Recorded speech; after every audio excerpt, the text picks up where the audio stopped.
Hello there. Welcome to the Saroy channel, wherever you are in the world, and so much love to each and every one of you. How are you doing? I do hope you're doing remarkably well, and I'm thrilled you've joined me today for part 2 of our fabulous story. It's so exciting when we listen to a story and see how it progresses, and I'm thrilled you've joined me tonight. And also, if you haven't heard part 1, click on the description because you don't want to miss out on the whole story. So let's continue with part 2 of our story.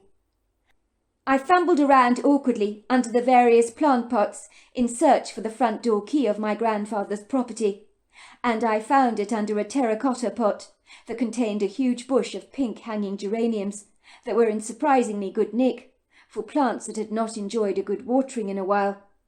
As I opened the front door, I felt that prickling feeling again, as if eyes were drilling into the back of my neck. Something was definitely out there. I was sure of it. I turned around to study the tall oak tree more closely, but nothing was there. Was I going completely stark raving mad? Of course I was. But it was difficult to see anything, as the tangerine-coloured sunset had melted away like butter, and the light of the day had now been confiscated, so that the firmament was now plunged into a murky grey colour. Before long, it would be dark. I shook my head and plunged the key into the lock, and pushed the door open.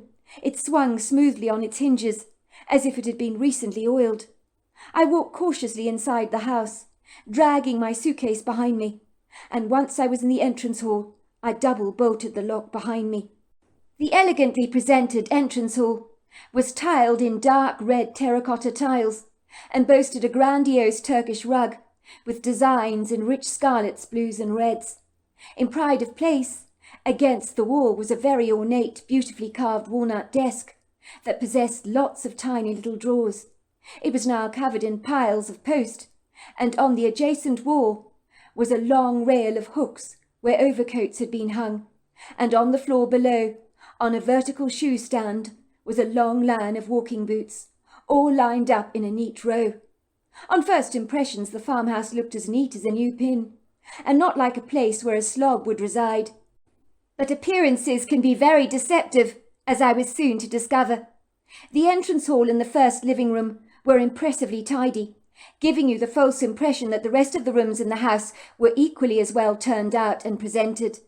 I realised my grandfather had kept the outside of his property and the first 2 rooms in his farmhouse very attractive and neatly ordered, so that no one would guess about the chaos within the rest of the house.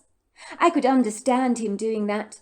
I knew when guests came to my apartment in Boston, if there was any mess in the place, I would hurriedly hide it away in cupboards, so that on the outside everything looked tidy, as only my closets hid the secret chaos behind their benign doors. It was the other rooms in my grandfather's house that gave me the shock of my life. It was as if a whirlwind or a tornado had invaded the house unscrupulously, tipping over books, magazines, newspapers, out onto every available surface, and casting around as much upheaval as possible. I felt as if I was walking through a junkyard, as there were boxes piled high with knickknacks and old beer cans and bottles. It was as if every single part of the kitchen sink was lying on every floor of every room in the house. Plastic bags containing old bills that had been knotted up and lay in a large collection on one side of a room, like the Leaning Tower of Pisa. There were thick clouds of dust choking every available surface, wispy cobwebs, mouse droppings and insect carcasses lying in scattered clumps across carpets, wooden floorboards and tiled floors. I got to see room after room was in complete chaos and disarray, apart from my grandfather's surprisingly neat, well-ordered bedroom that had thankfully been unaffected by the pandemonium that afflicted the rest of the house like a deadly, unsightly disease. My grandfather's own bedroom was like the entrance hall and the first living room, which was a huge relief to me. At least I knew where I would sleep tonight.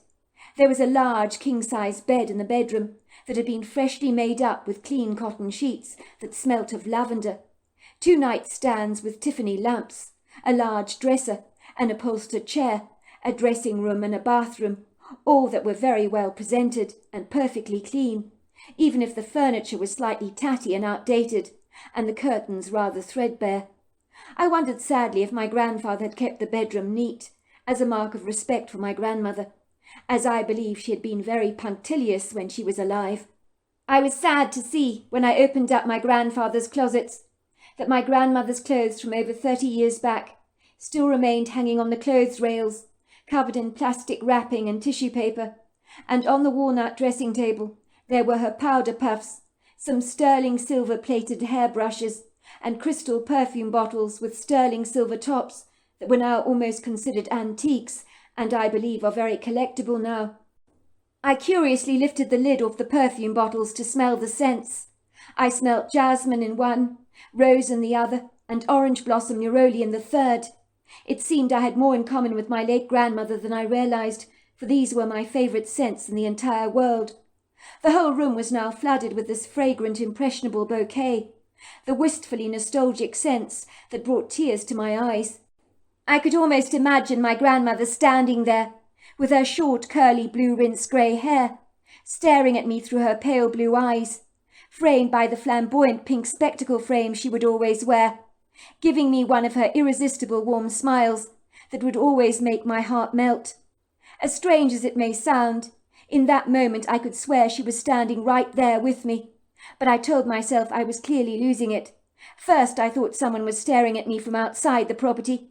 Now I was imagining my grandmother's ghost was staring at me. How crazy was that? It seemed sad that my grandfather had not been able to let go of his wife, even years after she had gone. I noticed there was a large picture of the happy couple arm in arm, smiling happily into the lens of the camera, when they were probably in their early 20s, along with another picture of my grandparents with 2 kids smiling into the lens. The grinning girl in the picture, with the untidy mop of untamed blonde locks, was Louisa, my father's younger sister, who also was living in Australia. My dad was standing next to her, with a mischievous, rather wicked-looking grin on his face. Some things never changed. I had been told by my father that the kitchen had been a bomb site when the solicitors had entered the property, but thankfully they had seen fit to send in a cleaning team to clean it up and dispose of any old food. And based on what my father had told me about my grandfather using every available bowl in the kitchen to make just one cake, I can only imagine what the cleaners had encountered when they cleaned up the mess after him. Thankfully I was greeted to a fresh, neat-smelling kitchen, where everything gleamed like a brand-new pin and smelt strongly of lemons. I don't know how I would have coped if I'd met with the old rotting food dripping out of the fridge and seared on the edges of the range cooker, or worse still, rats running at random over the place. So I was thankful for small mercies. I noticed a large box on the kitchen countertop, filled with bleaches and all kinds of cleaning materials purchased by the solicitors to help with my cleaning. It was important for a family member to sort through my grandfather's stuff, in case we encountered anything of value, which was why the whole farmhouse had not been cleaned by professionals. I did notice black burn marks on the ceiling of the kitchen that suggested that the ceiling at one point had been exposed to a fire of some kind. I was surprised but very pleased to see there was fresh milk in the refrigerator, bacon, eggs, ham, sliced turkey, cream, cheese, pasta, salad, and fresh bread. How kind, I thought, feeling touched by the generosity of strangers. The solicitors knew I was coming, and they had catered for my every need, probably on the instructions of my father, which meant I would not go hungry, nor would I need to waste time or energy going to town for supplies, which was a monumental help for me. Even though the temperature had dipped considerably, as it was early autumn, and I became a wee bit chilly, I just threw on a sweater over my pyjamas and made myself a sizable plate of bacon and eggs for dinner, and then, feeling exhausted and satisfied, I trundled off to my bed. And when you're extremely fatigued like I was, it doesn't matter where you fall asleep. You will surrender to its demands very quickly. I was soon out like a light, my head hitting the pillow like a wave crashing against the rock. I awoke in the middle of the night to feel a warm pressure on my legs, and I looked down to find a black cat lying by my feet. He rolled happily on his back and began to purr considerably. I realized to my amazement that maybe everyone had forgotten about my grandfather's beloved cat Boris. But he was very much alive and well, it would seem. He'd probably had to survive on mice and little birds after Joe had died. Poor thing. I felt such empathy for the little mite, who seemed surprisingly well upholstered for a cat, whom has independently had to rely on itself to survive. Cats are remarkably self-sufficient creatures in that regard. I would have to take him back home with me and adopt him as my own, once I got back to Boston, and once I'd completed the job here. But I would be glad to have a companion in the meantime, to complete this thankless job, even if it was being done in such a pretty setting. I closed my eyes and fell back to sleep, happy not to be completely on my own. I woke up the following morning with the light streaming through my grandfather's bedroom. The sketchy, highly deficient curtains were so flimsy that it was not much of a challenge for the morning light to trespass audaciously through such fine, less than adequate fabric that was so sheer it would make a pair of silk stockings look thick. For a moment I felt disorientated and confused, as I tried to make sense of my bearings, but the lingering scent of my grandmother's rose perfume brought me back to reality furiously fast. Of course, I was staying at my grandfather's farmhouse. I glanced down at my chest and smiled to myself. Boris was cradled in my arms, his long paws outstretched. He was behaving like he'd known me all his life, and the moment my eyes lingered over his body, he began to purr, his green eyes studying me curiously. I lay there for a while in my grandfather's bed, stroking Boris and collecting my thoughts together. I dreaded working my way through all my grandfather's stuff, but the job needed to be done, and first things first. I climbed out of bed, throwing on my jeans and sweater, and briefly ran a brush through my hair.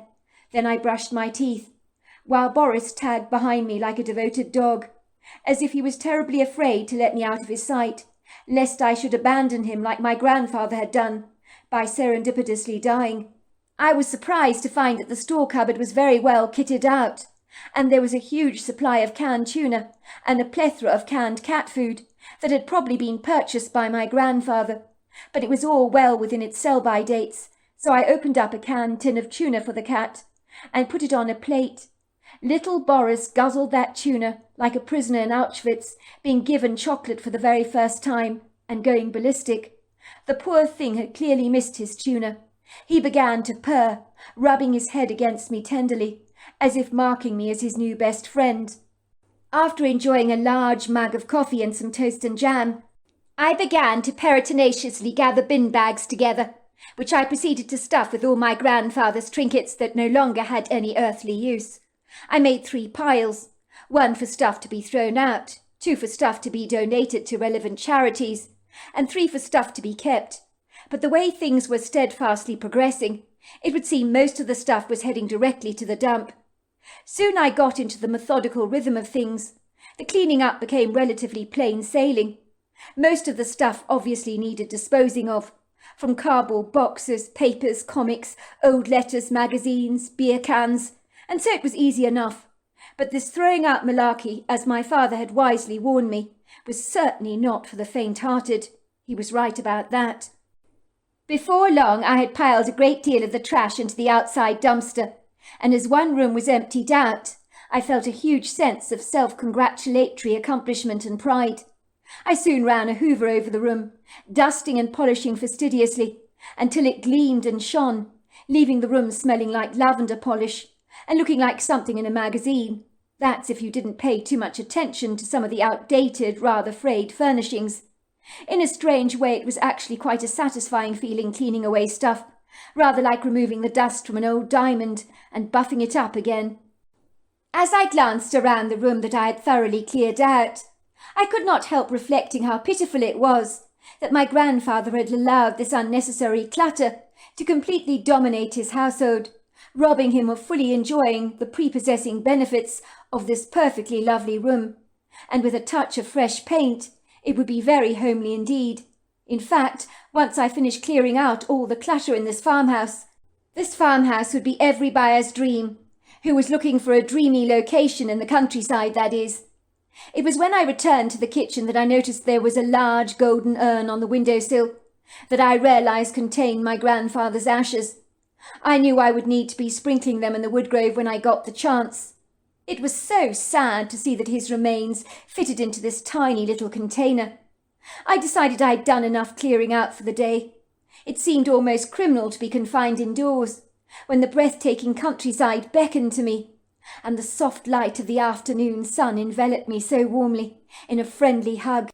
I decided that this would be the quintessential opportunity to go for a much-needed walk to stretch my legs out of doors.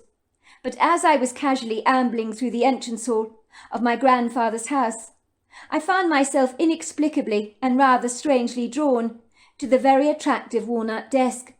The telephone was on one side of the desk, next to a phone book with the names and telephone numbers of my grandfather's friends, along with a great big pile of untouched post.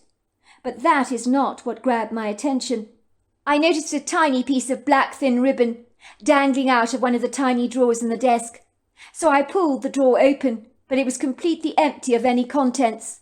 Only the thin black ribbon dangled from beyond the empty drawer, as if it was snagged up in something that was possibly caught up in the back.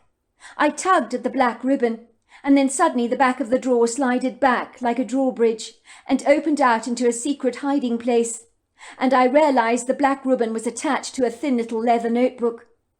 I was to discover to my amazement that this was my grandfather's secret journal. You're kidding me, I thought. I held the leather book in my hands. It was smooth to the touch. Would it hurt to have a quick peek at what my grandfather had written inside? I mean, what harm could it do? My grandfather was dead. It might be interesting to read his thoughts in the small leather book, I thought. So I abandoned all thoughts of the walk and retreated to the bedroom, lying back on the large bed, with my grandfather's devoted cat at my side, who continually purred. There were a few entries in my grandfather's diary that rarely got my attention. May the 1st, 1996. Ever since my beloved wife passed away, I am left with the unsettling feeling that I am not alone, and that something or someone is watching me. Either that, or I'm completely losing my mind, and I would like to think that the former is the case. I mean, let's not kid. I'm not getting any younger, but I'm sure these feelings are not the imaginings of a lonely man.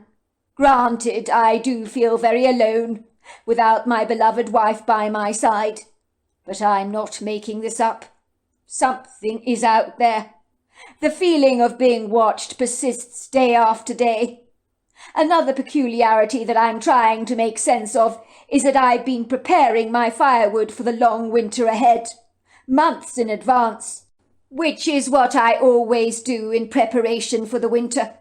So I began to dutifully chop up the wood. Once again, that rarely discomposing feeling that I was being watched seemed to grab me by the scruff of my collar, sending chills down my spine. But when I observed my immediate surroundings, nothing was there. The following morning, when I went back to the piles of wood that I was supposed to be chopping, it had all been chopped up for me, and furthermore neatly piled together in a meticulous row in the barn. I have never been this tidy myself. It looked as if my barn had been neatly swept for me. I cannot for the life of me comprehend who would chop my firewood like this. I thought it must be Gus, my nearest neighbour, discreetly lending me a helping hand with my wood chopping.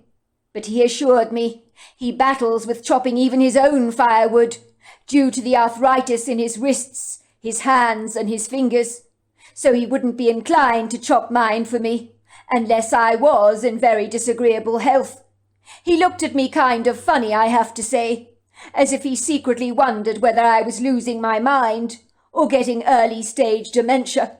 But I know I did not chop that firewood, nor did I tidy up my barn. I could never have done such a good job. I am quite befuddled by all of this. May the 25th, 1996. I had seen wild turkeys hanging around my property, disappearing discreetly into the woodgrove, and I had in mind that I wanted to shoot one of those sizable birds, one that was so massive he was practically begging to be roasted, with crisp potatoes and parsnips, along with a plethora of delicious sage and onion stuffing. My late wife would have loved a turkey like this to cook, especially for Thanksgiving and Christmas, but I'd rather not go there, as thinking of my late wife will bring on the melancholia that I find quite hard to shake off. I have tasted those wild turkeys before, and man, do they taste sumptuously good. So much better than the ghastly stuff you buy in the frozen aisle of the supermarket, that does not taste like the real thing. Possibly because it's been injected with all those E-numbers. The things those food production companies get up to is scandalous. When I saw the turkeys drifting in the woodgrove, I was like a kid in a sweet shop, and I knew I had to have one of those turkeys. I reasoned with myself that I could get Gus's wife Maggie to turn that sizable turkey into the most delectable pies, roasts and burgers. And believe me, that woman can cook like my old mother used to, and is not intimidated to pluck out a few feathers either. I appreciate women like that, who aren't afraid of getting their hands dirty. That's a real woman for me. I surreptitiously went after those turkeys, carrying my hunting rifle in my hands. I am no hunter, and I don't pretend to be otherwise. I mean, I haven't got the patience to hide out for hours on end, waiting for the ideal moment to take down a turkey or a deer. I have seen far too often how many fatigued hunters return from their hunts empty-handed and bitterly disappointed after the deer they've been stalking has masterfully eluded them. Of course I admire their perseverance and their skillful determination not to give up. But I'm not that long-suffering, nor that tenacious, I'm afraid. The wild turkeys did not see me at first, but once again, when I entered the woodgrove, I had the profound sense that something was watching me. You have no idea how annoying it is to feel eyes on you, but you can't find their source. I managed to hide behind a tree and was not observed by those turkeys, so I was clandestinely rather impressed with myself, with my discretion. But I did a short stint in the army, and had to learn to surreptitiously creep up on a foe with a certain amount of success.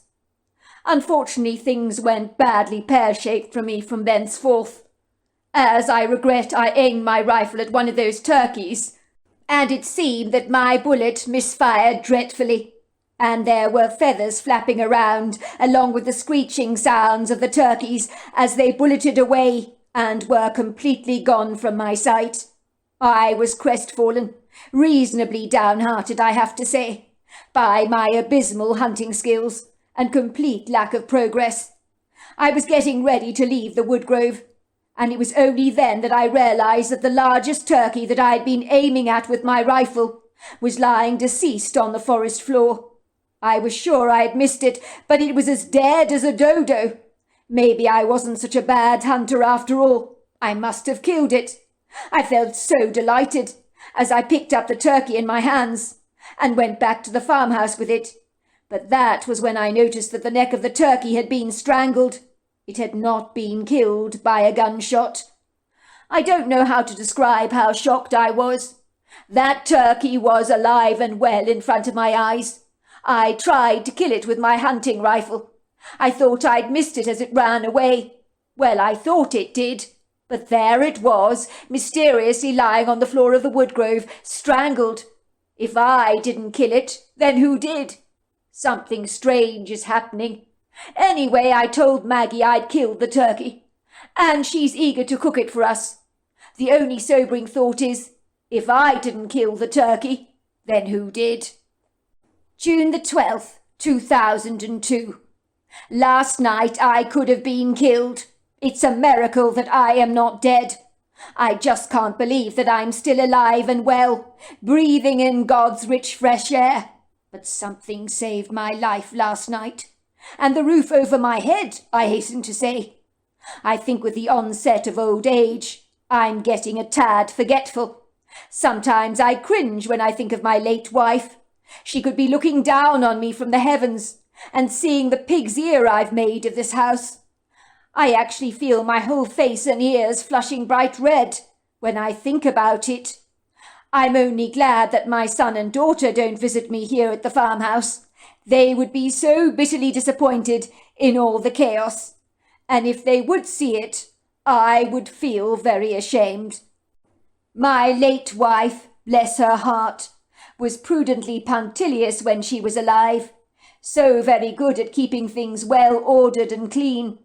But me managing the internal affairs of this property, beyond the general maintenance, is tough going. I'm happy, of course, to fix a leaking faucet, regrout some tiles that need fixing, fix up windows, but cleaning and organizing is not my forte. My kids' bedrooms are now compunctiously buried beneath newspapers and comics, like the bricks and scaffolding you see after an earthquake. It really is that bad, and I'm man enough to admit that tackling this mountain of stuff is something I cannot contemplate. I keep telling myself I will attend to it one day, but the way things are looking, one day is a long time in the future. I try my best keeping my bedroom, the entrance hall and lounge as clean as possible, and I manage to do a relatively good job, with a small peppering of pride, I hasten to say. But the rest of the house, well, I've used it as a dumping ground. I throw things in those rooms, closing the doors behind me, so I can pretend that the mess doesn't exist. But I know it's rarely there. I should tidy it up, of course, but it is too much like hard work, and I can be a wee bit lazy. That's what me and my beloved black cat have in common. That cat likes the same things as me, a leisurely life and food that easily comes out of a can. I've never been much of a cook, so I'm grateful for Maggie always popping around with her delicious casseroles and her endless supplies of key lime pie and homemade scones. Honestly, that woman is a gem. She's a real-life domestic goddess if I ever saw one. Last night I decided to make some potato chips. Maggie makes the most incredible potato chips. I told her she makes better chips than the diner in town, and I meant every word of that. I have never given out compliments freely. I'm not that nice, I'm afraid.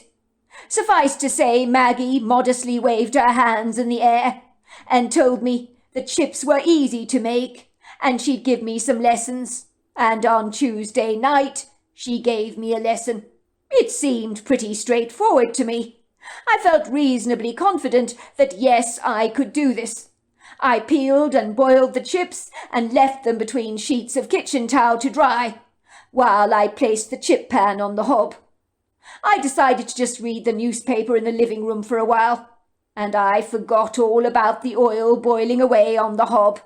Can you believe that? Maggie warned me about that. Don't you dare leave the oil unattended. You mustn't leave the kitchen while the oil is on the hob. Do you understand that? But I did not listen, and my smoke alarm had run out of batteries. It was on the blink, so it didn't ring. I must have drifted off for a few minutes. I suddenly woke up when a huge stone came flying through the living room window, shattering the glass, followed by two more that landed at my feet in perfect unison, while glass lay precariously all over the walnut floors. I was so stunned that through bleary, rather confused eyes, caught up under the throes of my lethargy, I suddenly smelt the acrid smell of the burning fat. Oh my God, the chips! I ran into the kitchen, and 4-foot flames, or long tongues of fire, were dancing up to the ceiling, as the chip pan was ablaze. It was a terrifying sight, as I knew those flames, if they got any worse, my farmhouse would surely go down in flames. I grabbed the fire extinguisher in the kitchen, and I managed to quickly douse out the angry flames. I knew in that moment that something out there, the thing that has been watching me all this time, has been responsible for throwing those stones through my living room window to alert me to the problem. If that thing had not woken me up, God only knows I wouldn't be here now. That I know to be true. Ostensibly, I ended up cooking those chips in the oven. And I will never, and I repeat never again, cook with a pan of oil on the stove. Nor will I invest in a deep fat fryer. I'm sure those things can be dangerous too. If Maggie had any comprehension that I'd left a chip pan on the hob, unattended to, she would be furious with me. She warned me of the dangers. There are some things I shall not be sharing with her very willingly. I feel as if I came a hair's breadth from being burnt alive in my own home, and that would not have been a good way to go. So there we are. That's the end of part 2 of our story. Please join me tomorrow night for part 3. It's very exciting. Until next time, goodbye and good night.